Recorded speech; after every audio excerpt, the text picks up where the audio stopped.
연휴입니다. 하나님이 주시는 평화가 기쁨이 여러분 가정 모두에게 가득가득 차고 넘치시길 축원합니다.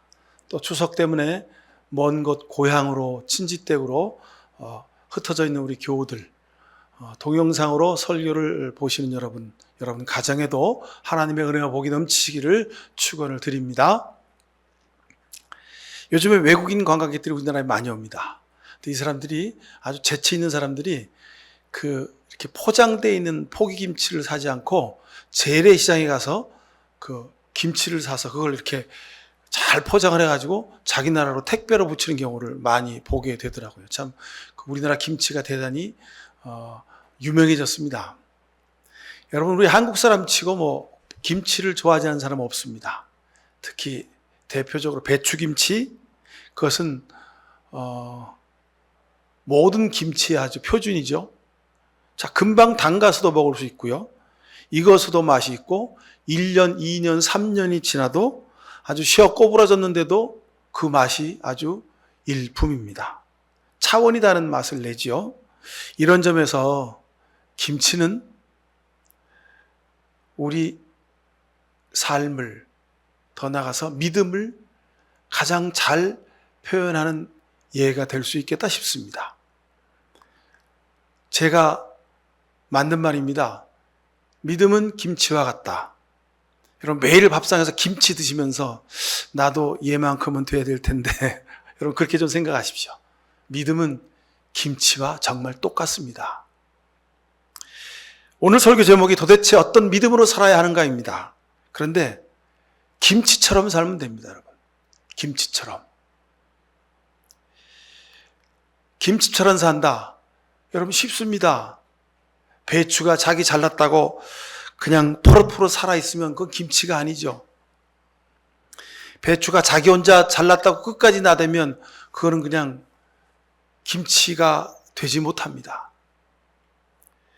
그리고 또 여러분, 김치 안에 없어서는 안 될 양념이 있죠. 고춧가루가 대표적이죠. 고춧가루가 끝까지 자기 살았다고 펄펄 나대면 어떻게 됩니까? 그것도 안 될 일입니다. 모든 재료가 숨이 죽고, 숨이 죽는다 이 말은 자기가 다 죽는단 말입니다. 힘을 뺀다는 말입니다. 자기 고집을 피우지 않는단 말입니다. 그래서 다 자기를 내어주고 서로 다 어우러져야, 그래야 김치의 맛이 나는 겁니다. 김치 맛은 배추 맛도, 양념 맛도, 고춧가루 맛도, 무슨 마늘 맛도 아닌 더 깊은 차원의 맛이 나는 거죠. 여러분, 그렇습니다. 믿음은 내가 잘나서, 내가 능력이 있어서, 내가 충성을 열심히 해서, 내가 뭔가 하나님 앞에서 믿음이 특별 나가지고 되는 것을 넘어서야 합니다. 처음에는 내 믿음이 역시 나처럼 믿어야 돼, 그런 생각도 있습니다. 근데 세월이 지나고 나면 그게 다 숨이 죽고 자기 주장이 덧없음을 알고, 그리고 하나님 앞에 더 머리 숙여 기도하는 모습을 보게 됩니다. 그래서 믿음은 김치와 같다 말할 수 있습니다. 우리 인생도 마찬가지입니다, 여러분. 우리 삶도 똑같습니다. 처음엔 자기가 잘나서, 자기가 능력이 있어가지고 세상에서, 회사에서 무슨 특별한 업적과 능력을 자랑하는 줄 알지만, 여러분, 자기가 있게 되는 것은 지금까지 자기 밑에서 나와 함께 열심히 노력해준 부하 직원들 때문입니다.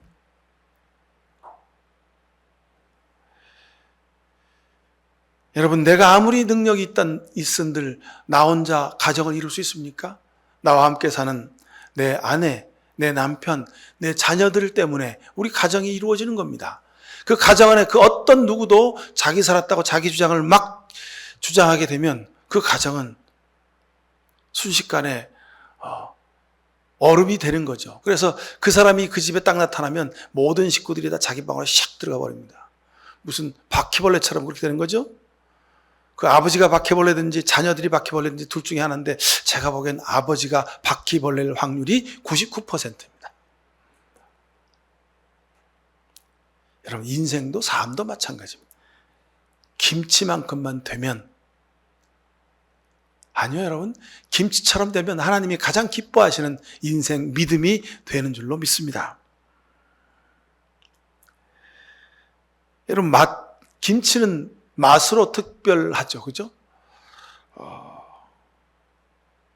근데 그 맛은 그 음식의 재료가 녹아가지고 우리 혀끝에 미각에 전달되어져야 그 맛이 납니다. 그 맛은 뭐 여러 가지 맛이 있죠. 신맛, 쓴맛, 단맛, 여러 맛이 있습니다만, 자, 우리 그리스도인의 믿음의 맛은 도대체 어떤 겁니까? 그 맛은 그 물질의 본질입니다. 우리 믿음의 본질은 뭡니까? 우리 그리스도인들의 삶의 본질은 하나님께 영광을 드리는 삶입니다. 하나님께 영광이라는 그 재료가 잘 녹아져서 어우러져야 하나님이 우리 믿음의 맛을 보실 수 있는 겁니다.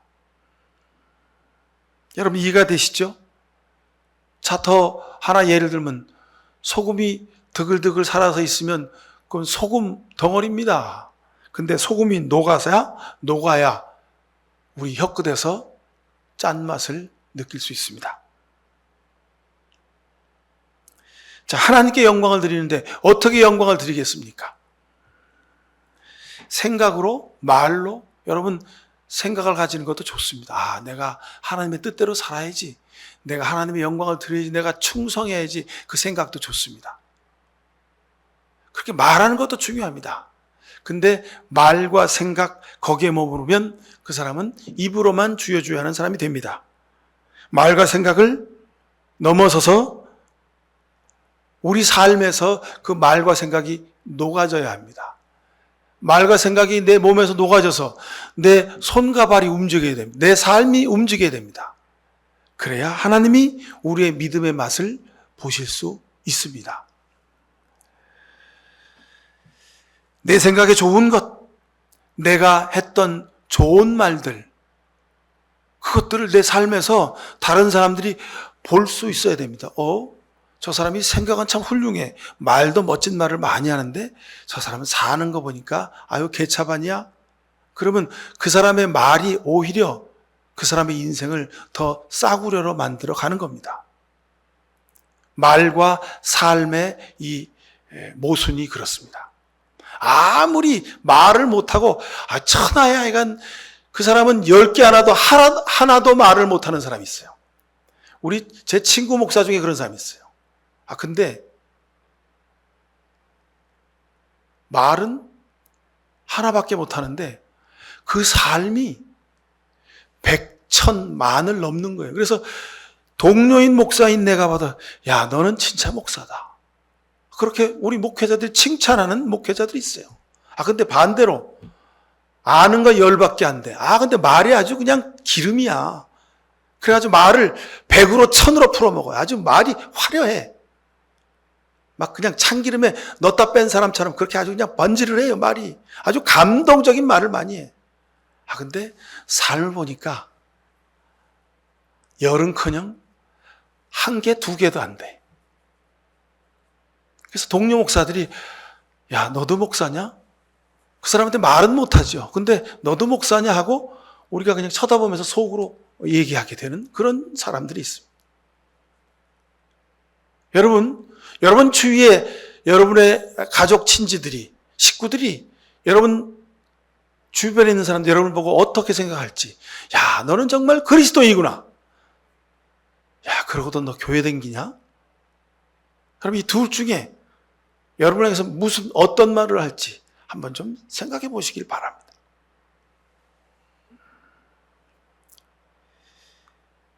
여러분 중요한 것은 삶입니다.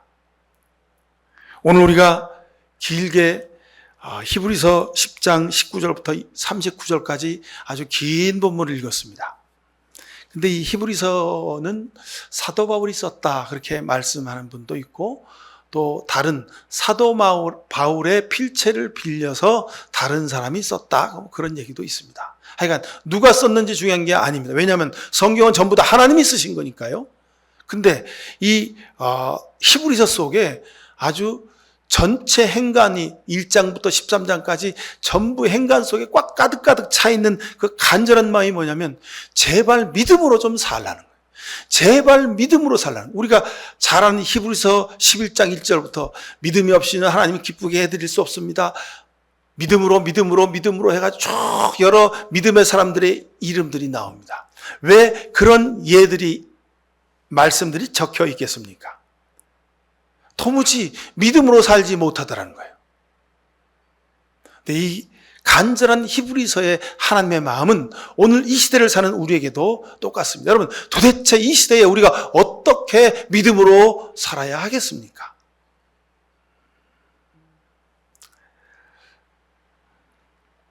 변화에 적응하고 변화에 잘 대응해야 산다. 맞습니다. 급변하는 세상 환경, 여건 속에서 잘 변화해야, 거기에 잘 적응해야 살아갈 수 있습니다. 근데 그 변화와 적응은 본질을 포기하는 것이어서는 안 됩니다. 오늘 성경 말씀에도 그렇게 하고 있지 않습니까? 보십시오. 32절, 여러분은 빛을 받은 뒤에 고난의 싸움을 많이 견뎌낸 그 처음 시절을 되새기십시오. 그렇게 말씀합니다. 믿음의 본질을 지키십시오. 믿음의 첫사랑을 지키십시오. 이렇게 말씀하고 있습니다. 사랑하는 성도 여러분, 우리가 살아가는 삶의 과정과 환경 속에서 우리가 어떤 믿음으로 살아야 될 것인가? 참 우리에게 풀기 어려운 숙제입니다. 누가복음 10장 25절 이하에 제가 지난주에도 말씀드렸습니다만 율법교사가 와가지고 예수님을 시험하려고 한 목적도 있지만 예수님한테 아주 근본적인 질문합니다. 어떻게 해서 영생을 얻을 수 있습니까? 어떻게 해야지 구원을 얻죠? 어떻게 해야지 믿음으로 사는 겁니까? 도대체 믿음이 뭡니까? 그렇게 묻습니다. 그러니까 예수님이 거기에 대해서 대답하지 않으시고 그냥 어떤 한 사건을 설명하세요. 강도 만난 사람 이야기를 하시죠. 제사장도 서기관도 레위인도 전부 다 그냥 지나쳐 버렸어요. 근데 사마리아 사람이 허겁지겁 가다가 그 모습을 보고 그 사람을 안고 여관에 데려다가 그를 치료하고 그를 먹이고 입혔다는 거예요. 잘 돌봐줬다는 거예요. 예수님이 네가 보기엔 어떤 사람이 선한 일을 한 것 같냐? 이거 사마리아 사람인데요. 그래, 너 영생을 얻기 원하느냐? 그럼 너도 가서 똑같이 해. 가서 똑같이 해라. 이것이 예수님의 영생과 진리와 믿음을 묻는 질문에 대한 대답입니다. 율법고사의 그 신학적이고 추상적인 질문 앞에 예수님은 추상적이고 신학적인 말씀을 하지 않으시고 그냥 삶의 이야기를 하신 겁니다. 여러분, 아브라함을 믿음의 조상이라 한 이유가 있습니다. 그 삶에서 저가 무슨 특별한 공로를 세운 것이 없습니다. 그는 윤리적이지도 못했고 용기가 많지도 않았습니다. 특별히 세상 사람들이 말하는 특별한 믿음의 일을, 충성된 일을 한 적도 없습니다. 근데 아브라함은 그저 하나님 말씀 앞에 순종한 사람이었습니다. 금쪽 같은 자식을 100세에 바치라는 하나님 말씀 앞에 그냥 아무런 소리 없이 그 말씀 앞에 순종했습니다. 순종한 그의 삶이 믿음의 본복이라는 겁니다. 그래서 아브라함이 믿음의 조상이 된 겁니다. 아브라함의 믿음, 하나님께서도 놀라실 만한 믿음이었습니다. 아브라함이 아들 이삭을 제단 위에 올려놓고 이삭을 향해서 칼 내려 꽂으려고 합니다. 그때 하나님이 아브라함을 한 번 부르시지 않고 2번이나 부르셨습니다. 왜 그러셨을까? 하나님이 당황하신 거예요. 저 녀석이 저러다가 아들을 죽이겠네? 하나님이 급하셨던 겁니다. 그래서 아브라함아, 아브라함아, 그렇게 아주 급하게 부르신 겁니다. 성경은 그래서 아브라함을 2번이나 적고 있습니다. 아브라함보다 하나님이 더 급하시게 되는 상황. 그래서 아브라함은 믿음의 조상이 된 겁니다.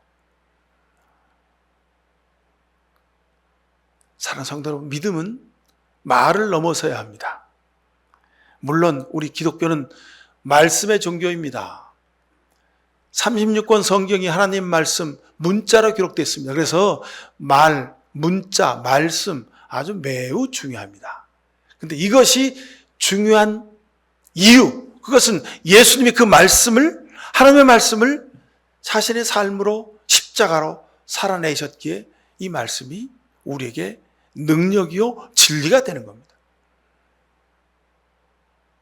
오늘 본문을 좀 자세하게 봅니다. 성경을 여러분 펴서 한번 보십시오. 19절 보시면 우리는 예수의 피를 힘입어서 담대하게 지성소에 들어가게 되었습니다. 20절 예수께서는 휘장을 뚫고 우리에게 새로운 살 길을 열어주셨습니다. 그런데 그 휘장은 곧 그의 육체입니다.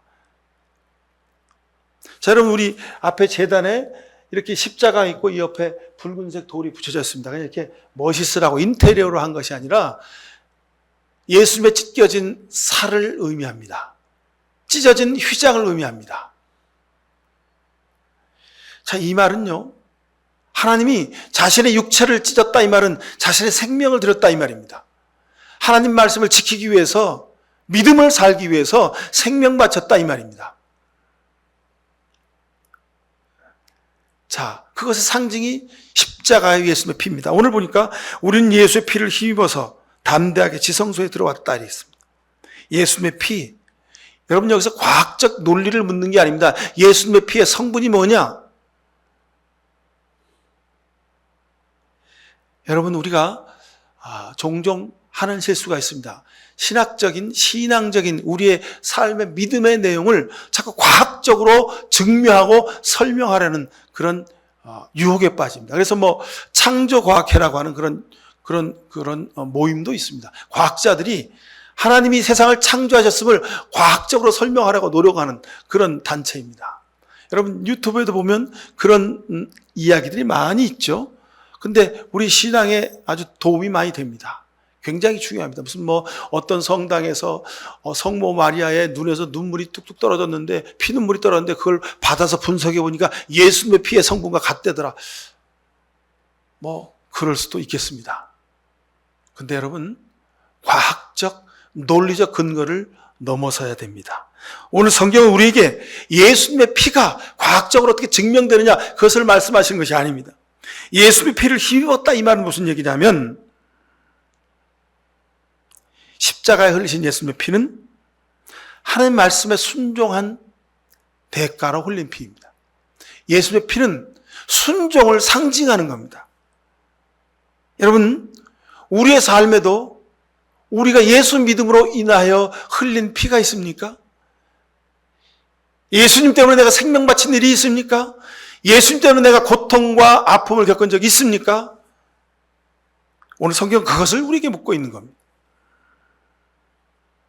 그리스도인 여러분에게 예수 그리스도의 피가 흘러야 한다는 말씀입니다. 우리가 매달마다 성찬식을 하면서 제가 예수님의 보혈입니다 하고 여러분 포도주를 드립니다. 포도 주스를 드립니다. 여러분 이거 그냥 포물하는 게 아닙니다. 우리 삶에 예수 그리스도의 피가 흘러댄다 이 말입니다. 그 말씀을 오늘 19절이 말씀하는 겁니다. 예수님의 보혈의 피, 이건 하나님 말씀을 지키기 위해서 그대로 살기 위해서 피를 드렸다 이 말입니다. 생명을 드렸다 이 말입니다. 20절에 예수께서는 휘장을 뚫고 우리에게 새로운 살 길을 열어주셨다. 새로운 살 길을 열어주셨다. 새로운 살 길은 십자가를 통해서 오직 순종을 통해서 이루어질 수 있다고 하라고 예수님이 우리에게 먼저 본을 보여주신 겁니다. 세상 삶은요, 생각만으로도 할 수 있습니다. 인생은 말로도 그냥 살아갈 수가 있습니다.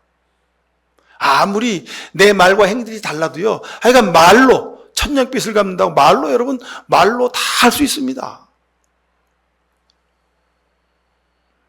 우리가 그러지 않습니까? 교실에서 국어, 영어, 수학을 가르치는 선생님한테 선생님이 가르친 그 시처럼의 선생님은 살지 않아요. 그렇게 해서 학생들이 말하지 않습니다. 교육청에서 당신은 왜 가르친 대로 살지 않냐고 교사를 윤리위원회에 회부하지 않습니다. 근데 예수님은 하나님 말씀하신 그대로 사셨습니다. 그게 우리에게 열어준 새로운 살 길입니다. 그게 믿음의 길입니다. 그래서 예수님 우리한테 자꾸 나를 깊이 생각하라고, 나를 바라보라고 예수님 말씀하신 이유가 여기 있습니다. 여러분, 세상의 길은요, 말과 삶이 달라도 아무런 문제가 되지 않습니다.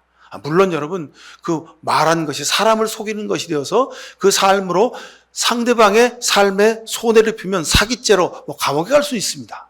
근데 하여간 말과 행실이 달라도 전혀 문제가 되지 않습니다. 근데 하나님이 우리에게 열어주신 이 새로운 살 길은 말과 삶이 같아야 한다는 겁니다.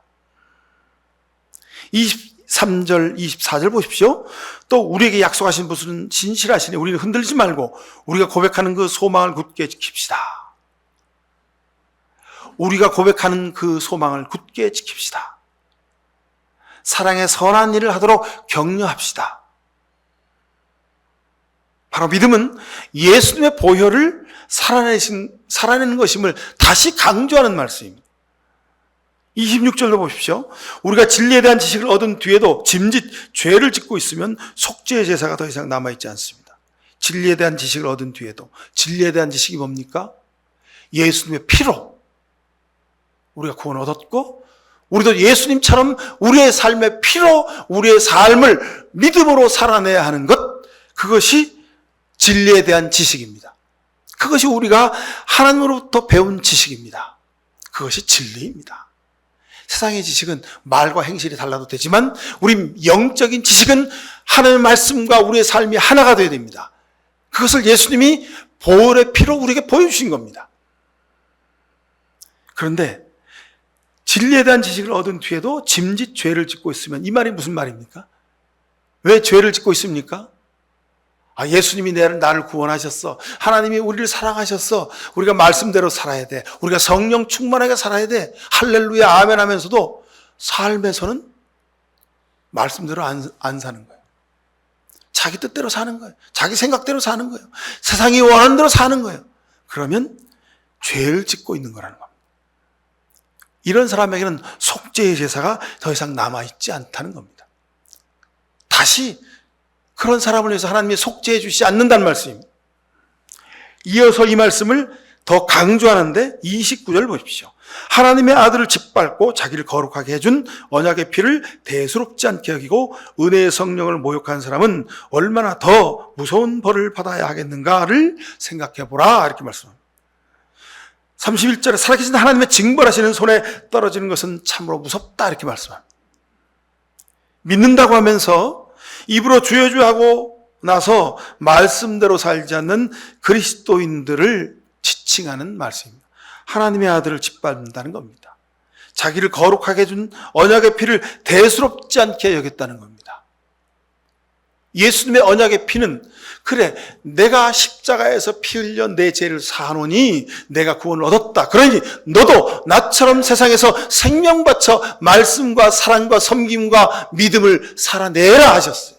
근데 그렇게 살지 않으면 언약의 피를 대수롭지 않게 여긴 거라는 겁니다. 하나님의 징벌하신 손에 떨어진다는 겁니다. 하나님이 저를 심판하시겠다는 겁니다. 믿는다고 하면서 성령을 모욕하는 것, 그것은 길거리에서 나는 성령을 모욕합니다, 그래서 모욕이 되는 것이 아니고요. 믿는다고 하면서 거룩하게 살면서 살아계신 성령 하나님을, 정의와 평화하신 성령 하나님을 모욕하면 그것이 성령을 모욕하는 것이 됩니다. 이 사람들은 가짜지요. 이 가짜가 바로 사이비입니다. 적그리스도입니다. 이들을 향한 분명한 경고. 여러분, 우리가 이 시대에 이런 가짜들, 사이비들을 많이 보고 있지 않습니까? 말씀대로 살지 않습니다. 자기 주장을 앞세웁니다. 이런 세상을 따라 사는 교인들, 그리스도인들이 얼마나 많습니까? 오늘 히브리서는, 오늘 본문 말씀은 이들은 반드시 심판받는다고 분명하게 말씀하고 있습니다. 32절 보십시오. 여러분은 빛을 받은 뒤에 고난의 싸움을 많이 견뎌낸 그 처음 시절을 되새기십시오, 그랬습니다. 여러분, 우리가 예수 믿어 처음 주님 예수 그리스도의 그 사랑으로 구원받았던 그 감격을 잊지 않고 살라는 겁니다. 내가 예수 믿는 것 때문에 세상에서 모욕과 어려움을 당하는 것, 뭐 그럴 수도 있지 하고 우리가 견뎌낼 때가 여러분 얼마나 많이 있었습니까? 그 시절을 기억하라는 겁니다. 35절에 여러분의 확신을 버리지 마십시오. 그 확신에는 큰 상이 달려있다고 우리에게 약속합니다. 36절에 여러분들이 하나님의 뜻을 행하고 나서 그 약속해 주신 것을 받으려면 인내가 필요하다는 겁니다. 참고 기다리고 견디라는 겁니다.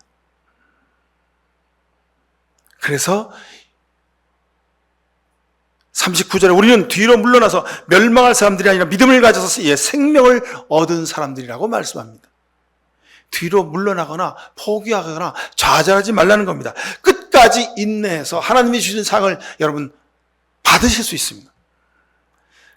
자, 이 말씀을 다 하시고 나서 그 유명한 11장 1절에 믿음은 바라는 것들의 바탕이요 보이지 않는 것들의 증거다 이렇게 말씀하고 있는 겁니다. 한마디로 이겁니다, 여러분. 입술이나 말이 아니라 삶에서 살아내야 그것이 진리이고 믿음이라 이런 겁니다.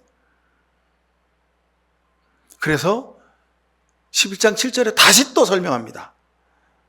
믿음으로 노아는 산에다 방지를 지었다. 8절에 믿음으로 아브라함은, 11절에 믿음으로 사라는, 23절에 믿음으로 모세는, 24절에 믿음으로, 29절에 믿음으로 이스라엘 백성들은 홍해를 건넜다. 30절에 믿음으로 이래 동안 이스라엘 백성들은 여리고 성을 돌았다고 말씀하고 있습니다. 믿음을 설명하면서 이스라엘 백성들이 믿음의 사람들이 살았던 삶을 기록하고 있는 겁니다. 여러분, 우리 기독교는 말과 언어를 초월하는 종교입니다. 다른 종교는요, 그 경전을 달달달달달달 외기만 해도, 가만히 경전을 외우고 있기만 해도 득도한다 그럽니다. 열반에 들어간다 그럽니다. 구원을 얻는다는 겁니다. 근데 우리 기독교는 그와 다른 차원이 있습니다.